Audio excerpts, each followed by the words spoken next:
Parler de la Pentecôte. La Pentecôte est une célébration. Regarde ton voisin, dis-lui, je suis ici pour fêter aujourd'hui. Et là, regarde ses voisins, dis-lui, c'est comme ça que tu fêtes?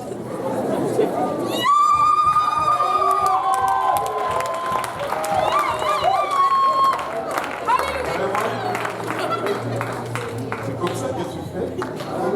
Dans le cadre, je fête.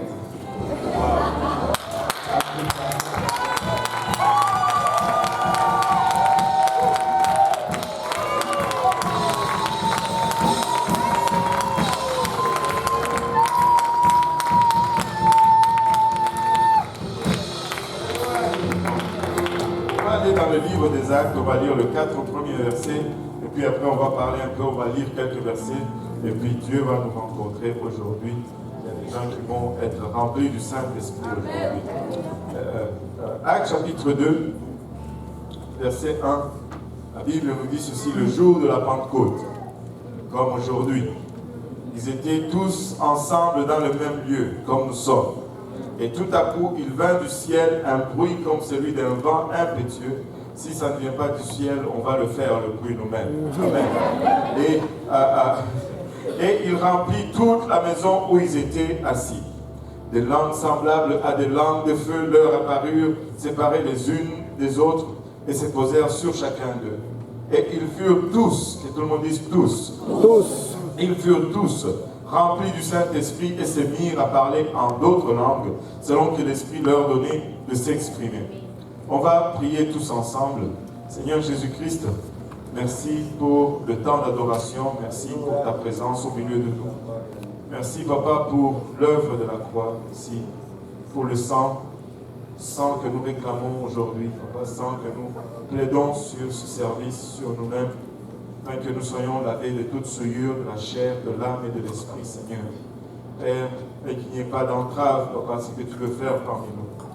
Alors que nous nous avançons pour recevoir de ta part, nous réalisons que nous sommes des hommes charnels, des hommes matériels, pour qui les choses spirituelles sont folie, Seigneur, et nous ne pouvons les saisir sans ton aide. Aide-nous maintenant, aide-moi, afin que je puisse apporter cette parole sans crainte, ni faveur, ni hésitation, Seigneur Jésus-Christ.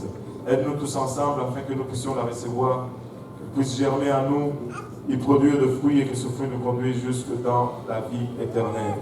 Et c'est avec action de grâce que nous te prions ici, dans le nom de Jésus. Nous disons tous au nom de Jésus. Au nom de Jésus. Alléluia. Pouvons-nous, juste avant de nous asseoir,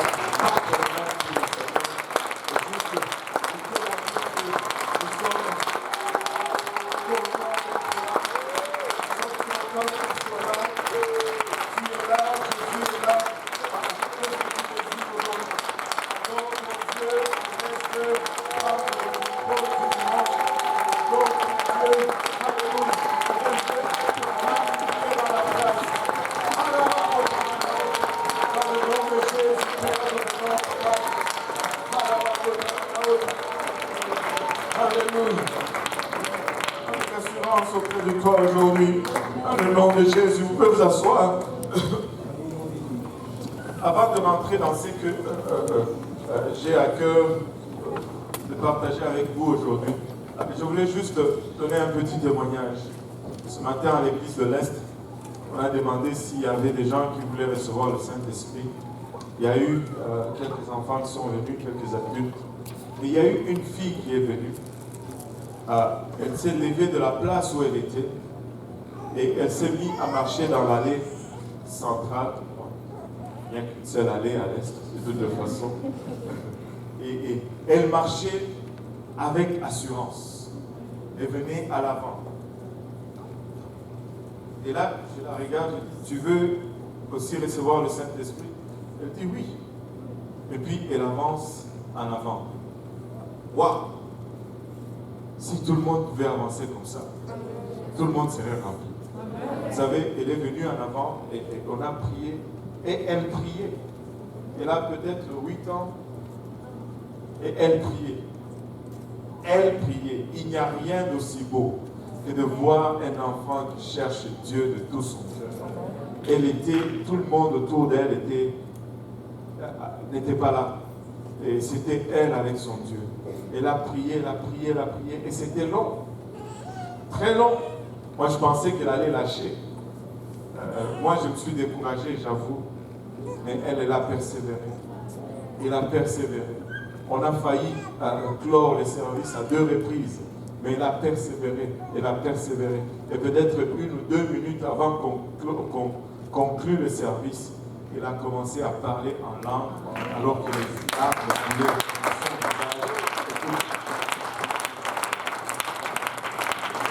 Si tu as soif aujourd'hui, Dieu peut te remplir. Dieu veut te remplir. C'est la volonté de Dieu que de te remplir aujourd'hui de son esprit et de t'amener dans cette autre dimension de relation avec lui. La Pentecôte, c'est une célébration. Et ma question pour toi aujourd'hui, c'est la célébration de la Pentecôte. Qu'est-ce que tu es en train de célébrer? Qu'est-ce que tu es en train de célébrer? Je sais qu'on ne fait jamais des questions-réponses un dimanche, mais je vais faire exception aujourd'hui. Je vais demander, qu'est-ce que tu es en train de célébrer? Quelqu'un peut me dire, qu'est-ce qu'il est en train de célébrer? La Pentecôte, Jésus. Juste comme dans une salle de classe, Maman Sylvie, elle célèbre Jésus. Qu'est-ce que l'effusion du Saint-Esprit? La naissance de l'Église. Qu'est-ce que tu es en train de célébrer? Quelqu'un d'autre peut me dire quelque chose d'autre? N'ayez pas peur. La réappropriation de la vie. Oh, j'aime ça. J'aime ça.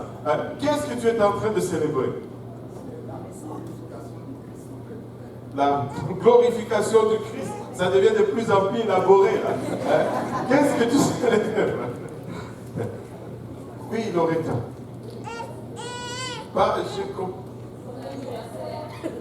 L'anniversaire de l'église. Ok. Oui. Bel avenir. Vous savez? Oui. Maurice. La renaissance de nos esprits morts. Je vous ai dit que ça devient de plus en plus élaboré. Et la renaissance de nos esprits morts. C'est cute. Alors, regardez ceci. Pour célébrer, il faut avoir une cause. C'est ce que je suis en train de vous dire. Je veux. Il y a une fête. Mais qu'est-ce qu'on fête? Pour comprendre la Pentecôte, il faut que nous retournions dans le jardin d'Éden, où l'homme a été créé, mais pour faire l'histoire courte, il a commis une erreur de parcours et il a perdu ce qu'il avait avec le Seigneur. Il a perdu ce qu'il avait avec le Seigneur. Il y a eu une scission entre lui et Dieu. Et tout ce qui venait avec ses liens avec Dieu a été perdu dans le jardin d'Éden. Et à la Pentecôte, nous célébrons tout simplement la récupération de ce qui a été perdu dans le jardin d'Éden. Il y a plusieurs choses qui ont été perdues dans le jardin d'Éden. Et moi, je me suis proposé de vous proposer une liste qui n'est sûrement pas exhaustive de ce qui a été perdu dans le jardin d'Éden. Et la récupération de ce qui a été perdu dans le jardin d'Éden, c'est ce que nous célébrons aujourd'hui. Je célèbre parce que je récupère ce qui est à moi. Je célèbre parce qu'une fois j'avais perdu, maintenant j'ai récupéré ce qui était à moi plutôt. Nous avons récupéré ce que nous avons perdu dans le jardin d'Éden. Une des premières choses que je voudrais mettre sur cette liste, c'est l'autorité. L'homme a été créé, il avait domination sur toute la terre, sur toute la création. Mais à cause de sa désobéissance, à cause du ruse du diable, il a perdu cette autorité. Lui qui régnait en maître sur la nature, il est devenu sujet à la nature, en quelque sorte. Mais le jour de la Pentecôte, nous avons récupéré cette autorité. Le jour de la Pentecôte, nous avons récupéré l'autorité que nous avions une fois perdue avec la désobéissance dans les jardins d'Éden. Regardez avec moi Actes chapitre 1 verset 8. Il nous dit, mais vous recevrez une puissance, le Saint-Esprit survenant sur vous, et vous serez mes témoins à Jérusalem, dans toute la Judée, dans la Samarie et jusqu'aux extrémités de la terre.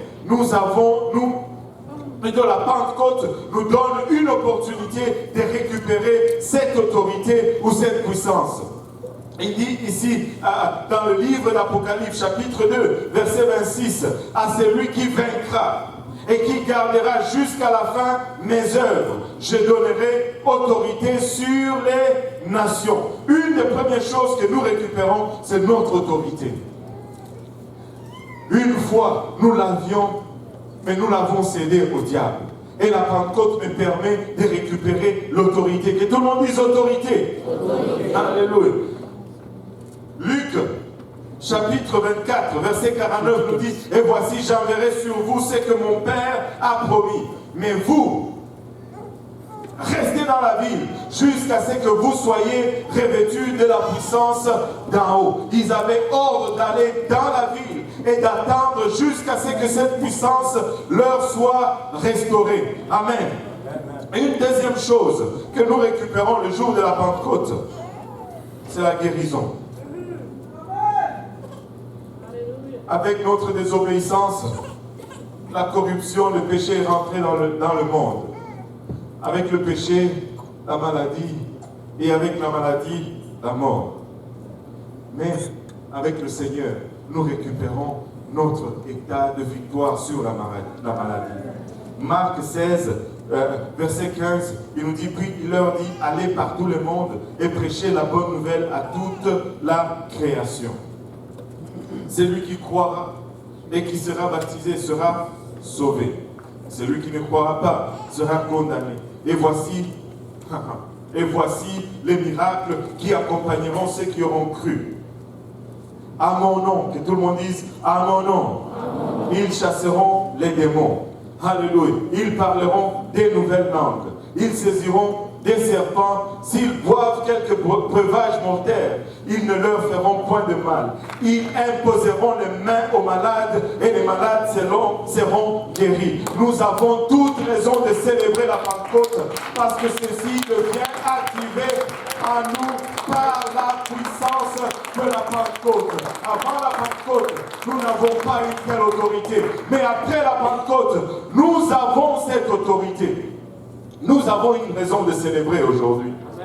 Nous avons une raison de célébrer aujourd'hui. Maintenant, qui aime le pouvoir? Qui aime le pouvoir?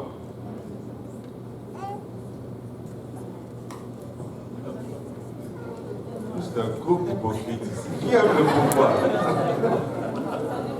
Tout le monde aime le pouvoir.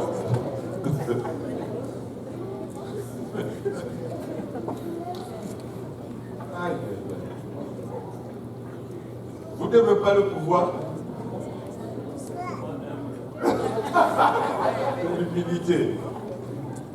Il ne faut pas confondre l'humilité avec l'hypocrisie.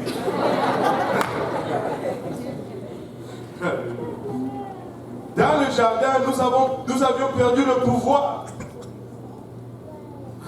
Nous avions perdu le pouvoir. Alléluia. Mais avec la Pentecôte, nous récupérons notre pouvoir.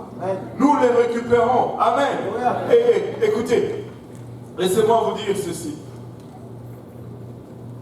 Le vrai pouvoir se trouve dans la parole de Dieu. Le vrai pouvoir ne se trouve pas dans la politique. Le vrai pouvoir ne se trouve pas dans l'armée. Le vrai pouvoir ne se trouve pas dans l'économie. Le vrai pouvoir se trouve dans la parole de Dieu.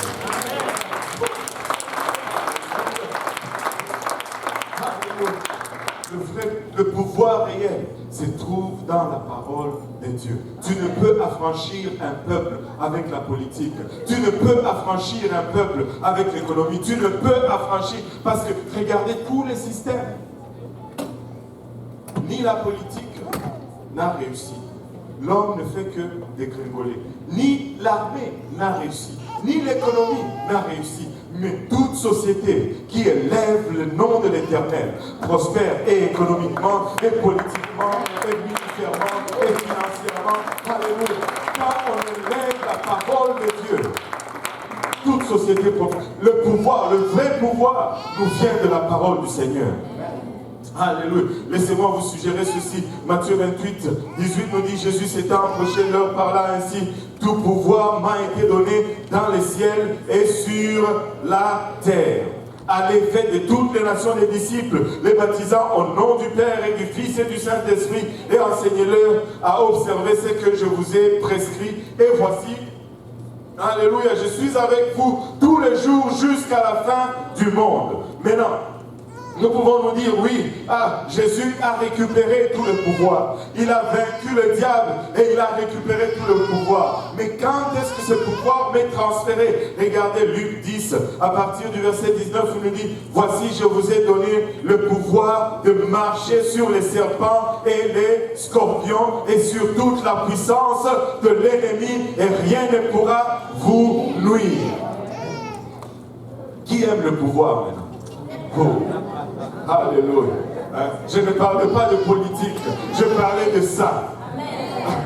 Qui aime le pouvoir maintenant? Voici, je vous ai donné le pouvoir de marcher sur le serpent et les scorpions et sur toute la puissance de l'ennemi et rien ne pourra vous nuire. Et remarquez, dans ce verset, il y a une nuance à apporter. Il dit, voici, je vous ai donné le pouvoir. Le mot pouvoir ici est synonyme d'autorité. Que tout le monde dise autorité. De marcher sur les serpents et les scorpions et sur toute la puissance de l'ennemi. Alléluia. Le mot puissance ici est synonyme d'habilité.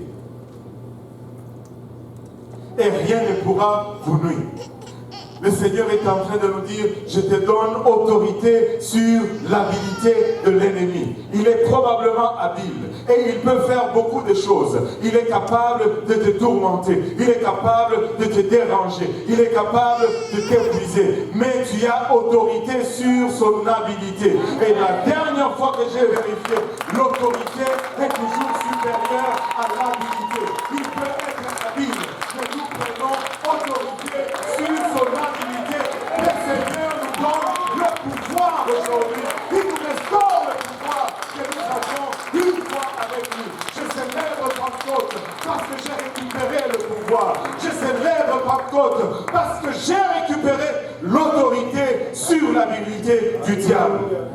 Alléluia. Et c'est dans le verset, c'est dans ce même portion du livre de Luc, dans le chapitre 10, que le Seigneur fait une espèce de transition. Une espèce, c'est comme s'il commence une danse quelconque, puis il introduit un mouvement qui nous balance d'un autre côté. Il dit au verset 20, cependant, que tout le monde dit cependant. C'est comme s'il te donne ce goût de te réjouir. Mais il dit, mais attends un peu. Attends un peu. Et toi tu te dis, qu'est-ce qu'il y a? C'est parce qu'il y a mieux. Avec le Seigneur, on va toujours de gloire en gloire, en gloire, en gloire. On va toujours de victoire en victoire, en victoire, en victoire. Alléluia. Cependant, alléluia, ne vous réjouissez pas de ce que les esprits vous sont soumis, mais réjouissez-vous de ce que vos noms sont écrits dans les cieux. Ça, c'est le summum de la Pentecôte. Ça, c'est inscrit sur le sentier de la Pentecôte. Ça, c'est l'ultime de la Pentecôte. Alléluia. Regardez la réaction du Seigneur lui-même quand il fait cette transition. Regardez le verset 21. En ce moment même, Jésus tressaillit de joie par le Saint-Esprit. Quand il commence à parler du nom inscrit dans le ciel, il tressaillit de joie par le Saint-Esprit. C'est le sublime, c'est l'extrême. Tu peux récupérer le pouvoir, tu peux récupérer l'autorité, tu peux récupérer la puissance, tu peux récupérer la guérison et toutes ces choses. Mais il y a encore quelque chose d'extrême, quelque chose d'ultime. Et quand même lorsque lui-même en parle, il tressaillit. Il ne peut pas rester indifférent à cela. Oh, je ne peux pas rester indifférent à cela. Oh, là,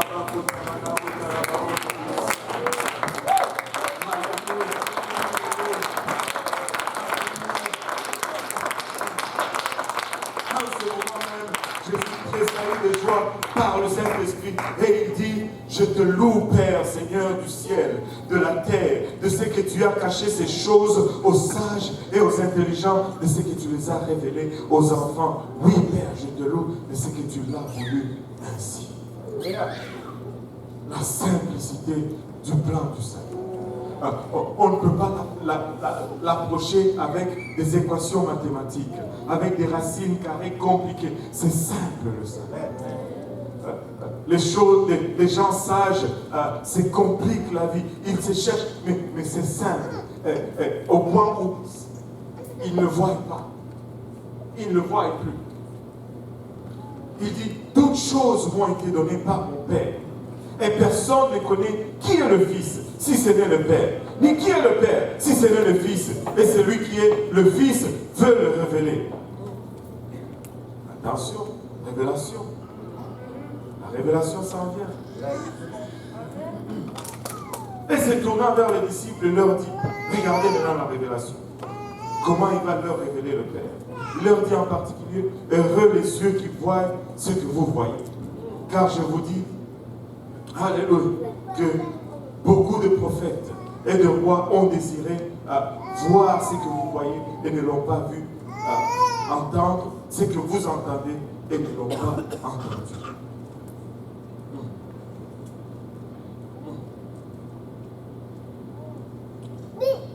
Regardez ce que Jean nous raconte de cette histoire. Nous devons passer dans Jean chapitre 10, verset 26.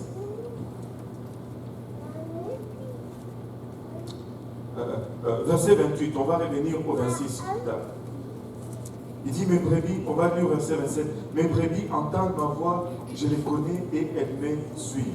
Je leur donne la vie éternelle et elles ne périront jamais et personne ne les ravira de ma main. Père, plutôt mon Père, le même Père dont nous avons lu dans Luc 10, qui me les a donnés est plus grand que tous. Et personne ne peut le ravir de la main de mon Père. Il dit au verset 28, je leur donne la vie éternelle, elles ne périront jamais, et personne ne les ravira de ma main. Mais au verset 29, cette même main, il dit, mon Père qui me les a donnés est plus grand que tous, et personne ne peut les ravir de la main de mon Père. Il n'y a aucune différence entre la main de Jésus et la main du Père. C'est la même parce qu'il est le même. Il n'est pas un autre.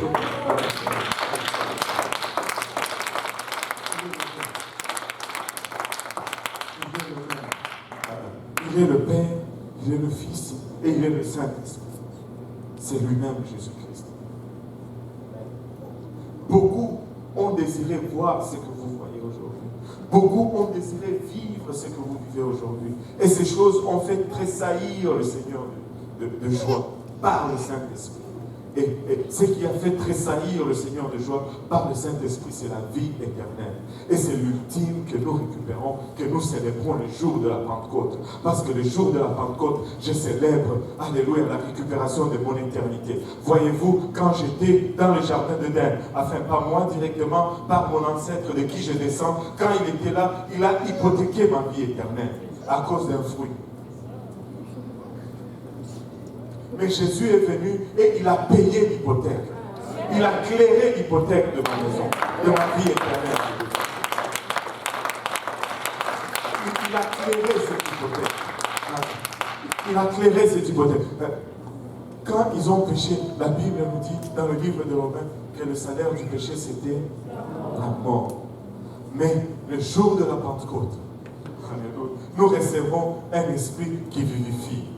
Un esprit qui redonne la vie. Et si l'esprit de Christ est en vous, c'est lui qui a ressuscité Christ, va vous ressusciter aussi en ce jour-là. Le jour de la Pentecôte, nous le célébrons parce que nous récupérons la vie éternelle. nous récupérons, alléluia, la puissance, nous récupérons la guérison, nous récupérons l'autorité, nous récupérons le pouvoir et nous récupérons la vie éternelle. Nous récupérons le summum de ce que Dieu a préparé pour nous dans Jean chapitre 10, verset 26 nous dit, mais vous ne croyez pas parce que vous n'êtes pas de mes brebis. Il parlait à des pharisiens, tous ces gens. Vous ne me croyez pas parce que vous n'êtes pas mes brebis. Qu'est-ce que cela veut dire, Seigneur? Il dit, mes brebis entendent ma voix. Je les connais et elles me suivent.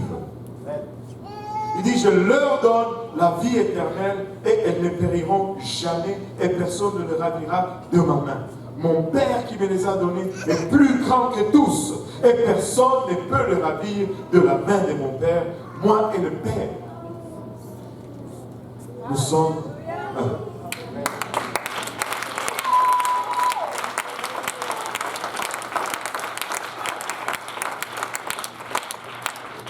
Il dit, je suis le pain vivant qui est descendu du ciel, dans Jean 6, 51. Si quelqu'un mange de ce pain, il vivra éternellement. Écoute, on va dans les gyms pour vivre éternellement. On refuse de manger de la viande, on se met aux légumes pour vivre éternellement. On avale des pilules pour vivre éternellement. Et on fait toutes ces acrobaties. On boit 8 litres d'eau par jour pour vivre éternellement. On boit des champignons, des trucs, des thés, toutes sortes de choses pour vivre éternellement. Moringa, machin, la vie éternelle. Jésus nous dit, la vie éternelle vient par le pain de vie. Vous savez, moi aussi je suis végétarien.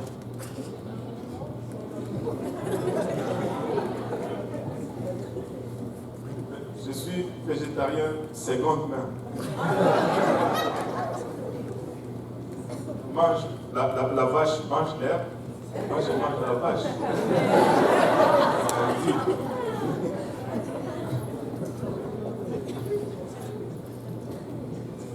Mais la vie éternelle vient lorsqu'on mange de ce pain. Le pain qui est descendu du ciel. Et il dit, le pain que je donnerai, c'est ma chair que je donnerai pour la vie du monde. Là-dessus, ils ont vu, dit, mais qu'est-ce que tu racontes? Tu es fou. Les Juifs disputaient entre eux, disant, comment peux-tu nous donner sa chair à manger? C'est quoi ça, cette doctrine? Jésus leur dit, en vérité, je vous le dis, si vous ne mangez la chair du Fils de l'homme, et si vous ne buvez son sang, vous n'avez point la vie en vous-même. Celui qui mange ma chair et qui boit mon sang a la vie éternelle, et je le ressusciterai au dernier jour. Car ma chair est vraiment une nourriture et mon sang est vraiment un breuvage. Écoutez, la chair ici n'est que symbolique de la parole de Dieu, n'est que symbolique de son corps qui a été brisé pour nous. Nous ne mangeons pas littéralement la chair du Seigneur Jésus-Christ. Le Seigneur Jésus-Christ n'a pas introduit le cannibalisme, mais il est le pain de vie descendu du ciel. Il est cette parole qui s'est faite chair. Et la parole s'est faite chair. Et nous mangeons cette chair ou cette parole jour après jour, après jour, après jour, après jour, après jour. Et le sang est le symbole de son alliance. Et le sang, c'est le symbole de son alliance. Et encore une fois, je veux me le répéter, nous ne sommes pas en contrat avec lui, nous sommes en alliance avec lui. Parce que l'alliance va plus loin que le contrat. Le contrat, c'est jusqu'à ce que tu aies brisé ta part de l'engagement et ça finit là. Mais l'alliance, c'est pour le meilleur et pour le pire. C'est pourquoi, même lorsque nous faillissons, il ne nous rejette jamais. Même lorsque nous tombons, il ne nous abandonne pas. C'est pour le meilleur et pour le pire. C'est dans la richesse et dans la maladie. Plutôt dans la pauvreté, dans la santé et dans la maladie. L'alliance va plus loin que le contrat. Et Dieu veut rentrer dans l'alliance avec toi aujourd'hui. C'est pourquoi je célèbre Pentecôte. Parce que je rentre dans une alliance nouvelle avec le Seigneur. Alléluia. J'étais enfant rejeté, mais aujourd'hui, alléluia, je suis accepté tel quel, comme fils. Écoutez, les prophètes ont voulu voir ces choses. Les anges ont désiré voir ce que tu as l'opportunité de goûter. Il leur a été dit, c'est pas pour vous. C'est pas pour vous, c'est pour moi, nous aujourd'hui. C'est pour toi aujourd'hui. C'est pour moi aujourd'hui. C'est pourquoi je célèbre ma faute. C'est pourquoi, alléluia, le jour de la Pentecôte, nous dansons, nous célébrons, parce que nous sommes en train de récupérer ce que nous avons perdu. Alléluia. Dans le jardin. Écoutez, le jour de la Pentecôte est unanime dans toutes les confessions, dans toutes les croyances, qu'ils soient catholiques, évangéliques, baptistes, protestants et toutes les croyances. Ils sont au moins d'accord sur un point. Nous pouvons au moins bâtir sur cela. Parce que nous sommes tous au moins d'accord sur celui-là. C'est que l'Église est née le jour de la Pentecôte. Écoutez, dans toute la création de Dieu, dans tout ce que Dieu a fait, il n'y a rien de semblable à l'Église. Il n'y a rien de semblable à l'Église. Laissez-moi vous donner une autre preuve. Qu'il n'y a rien de ce qui a été créé est semblable à l'Église. Regardez toute la terre. Regardez tout ce que Dieu a créé. De tout ce que Dieu a créé. Je n'ai rien vu qui monte au ciel si ce n'est l'Église. De tout ce qui a été créé, il n'y a que l'Église qui monte au ciel.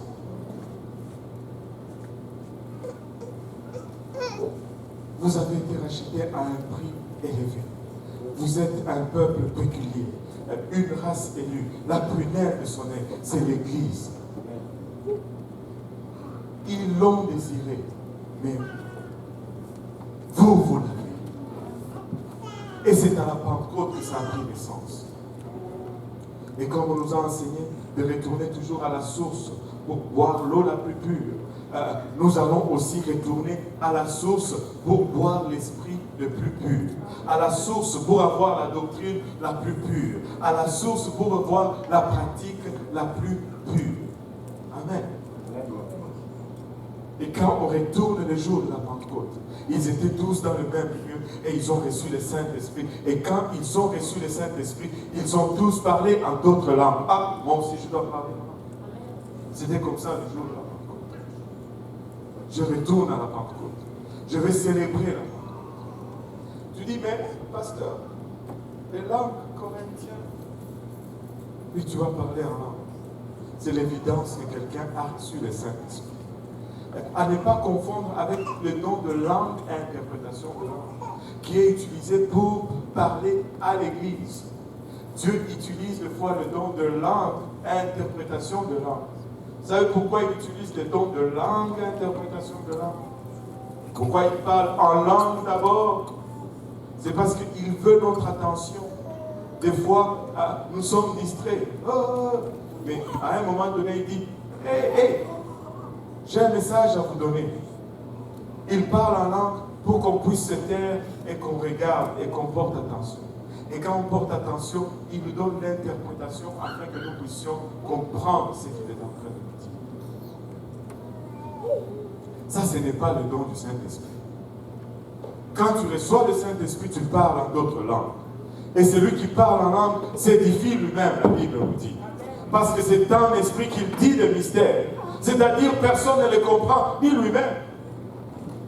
Mais ce n'est pas grave, parce que l'Esprit qui est en lui est en train d'intercéder en poussant des soupirs inexprimables.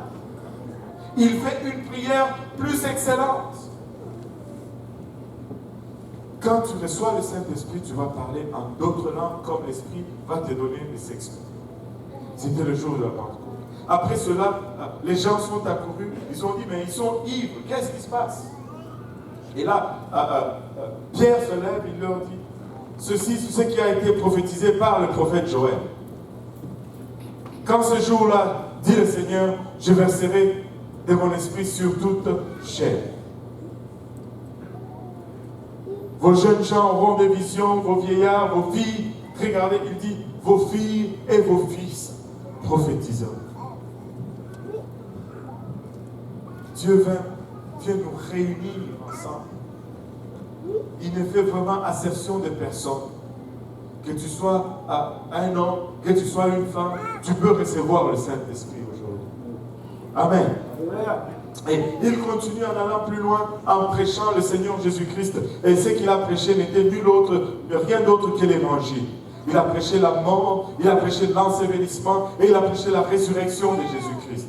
Et il a dit, pour que tu sois sauvé, pour que tu reçoives ce que Dieu a fait à la croix, voici les étapes. Et une question très simple lui a été posée. Homme, frère, qu'allons-nous faire? Que ferons-nous? Au verset 37, après qu'il ait entendu la mort, l'ensevelissement et la résurrection, qu'est-ce que nous devons faire? Et ça, nous tous, devant ce que Dieu a fait, nous sommes tous interpellés quant à savoir comment allons-nous répondre à l'amour de Christ. Et là, Pierre leur répondit, Pierre leur dit, répandez-vous, que chacun de vous soit baptisé au nom de Jésus-Christ pour le pardon de vos péchés et vous recevrez le don du Saint-Esprit. Et il continue en disant, car la promesse est pour vous, pour vos enfants. Il a parlé de hommes, femmes, là il parle des adultes et des enfants. Pour vous et pour vos enfants, en aussi grand nombre que le Seigneur notre Dieu les appellera. Peu importe combien ils sont, peu importe combien loin ils sont, Dieu peut le remplir aujourd'hui.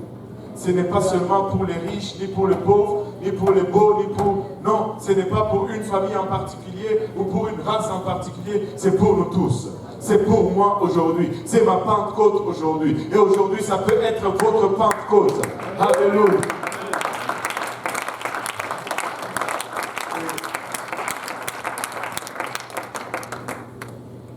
Au fait, quand il dit répentez-vous, notre repentance nous identifie à la mort de Jésus-Christ. Quand il dit faites-vous baptiser au nom de Jésus-Christ, remarquez, il dit au nom de Jésus-Christ, non au nom du Père et du Fils et du Saint-Esprit, il dit au nom de Jésus-Christ pour le pardon de vos péchés et non juste comme ça. C'est pour le pardon de nos péchés. Et le baptême est un ensevelissement. Il faut qu'il y ait beaucoup d'eau. C'est pourquoi nous avons une piscine ici. L'eau est tiède. Au nom de Jésus-Christ, pour le pardon de vos péchés. Le pardon de nos péchés sont lavés par le baptême d'eau au nom de Jésus-Christ. Il n'a pas dit au nom du Père et du Fils et du Saint-Esprit. Il a dit au nom de Jésus-Christ. Pourquoi? Parce que quand nous regardons Matthieu 28, 19, la Bible nous dit clairement, Matthieu 28, 19, allez faites de toutes les nations des disciples, les baptisant au nom, que tout le monde dise au nom. Il faut le faire au nom, il faut le faire dans le nom. Et ce nom est au singulier. Il faut le faire au nom singulier du Père, c'est-à-dire que le Père a un nom. Amen.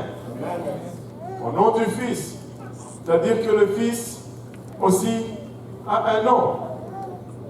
Le Saint-Esprit, c'est-à-dire que le Saint-Esprit aussi a un nom. Mais le fait qu'il ait écrit au nom singulier me dit que ou soit les trois partagent un même nom. Amen. Parce qu'il n'y en a qu'un seul. Au nom singulier. Vous pouvez checker dans votre Bible. C'est écrit au singulier. Ce n'est pas une faute d'orthographe d'en haut. C'est écrit au nom singulier. Un seul nom. Regardez, on a un papa qui est fier d'être papa aujourd'hui. Père, double père. C'est quoi ton nom? Pardon? Il ne me dit pas père, il me dit Jacques. Et pourtant, il peut réclamer 2 fois qu'il est père. Mais son nom, c'est Jacques. Ce n'est pas père. Donc si je veux faire affaire en son nom, je vais utiliser le nom de Jacques. Et je ne peux pas utiliser Père. C'est pourquoi, quand tu veux baptiser au nom du Père, il faut que tu utilises le nom du Père, pas le titre vous savez, il y avait un de nos anciens qui, je vais conclure avec cette histoire, qui était en avion, qui retournait de l'Europe. J'ai oublié son nom. Et là, sur l'avion, il a rencontré un pasteur qui a commencé à lui parler. Ils ont parlé du baptême et tout cela. Baptême au nom de Jésus. L'autre dit non, non, non, non. Le baptême doit être fait au nom du Père. Ils ont argumenté depuis l'Europe jusqu'en Amérique. Et personne ne bougeait de son point. Finalement est venu le moment où on donne les petits billets en avion, les cartes de douane. Vous savez, les cartes de douane qu'on remplit, hein? Il demande, pouvez-vous me donner un autre parce que j'ai l'habitude de faire des erreurs. Il prend un deuxième et avec sa sagesse, il regarde là où on avait écrit non, il écrit aussi à côté non. Là, on écrit nom de famille, il écrit aussi à côté nom de famille. Là où on a écrit rue, il écrit aussi rue. Là où on a écrit numéro, il écrit aussi numéro. Là où on a écrit adresse, il écrit aussi adresse. Il complète en écrivant adresse. Et puis il se tourne maintenant vers ce pasteur.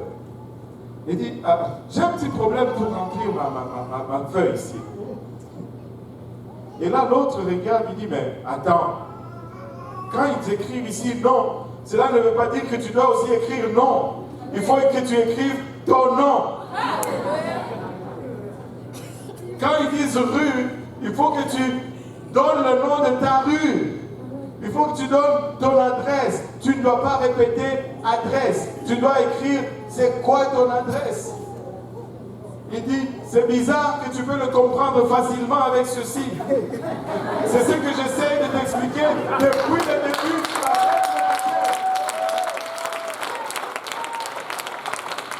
Quand on te dit au nom du Père, tu cherches le nom du Père pour écrire, pour baptiser. Tu ne baptises pas en disant Père. C'est quoi le nom du Père? Et Ésaïe 9,5 nous donne le nom. Alléluia.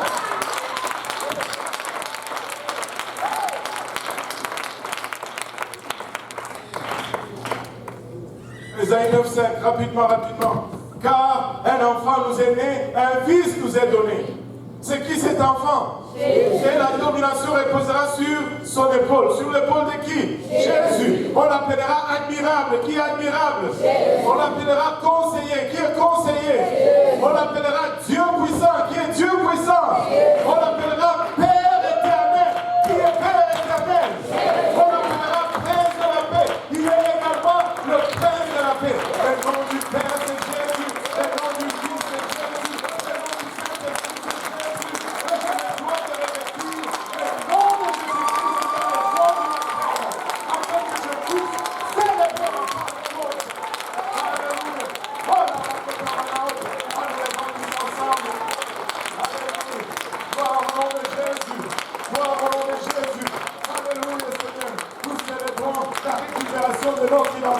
Écoutez, quand je rentre là, au nom de Jésus-Christ, le nom de Jésus-Christ vient d'être attaché à moi et je récupère ma filiation.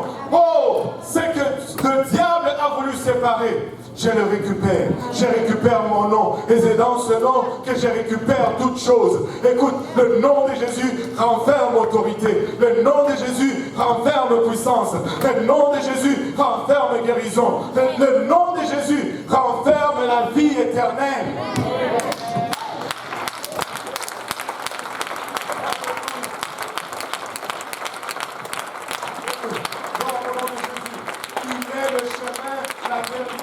Et la vie.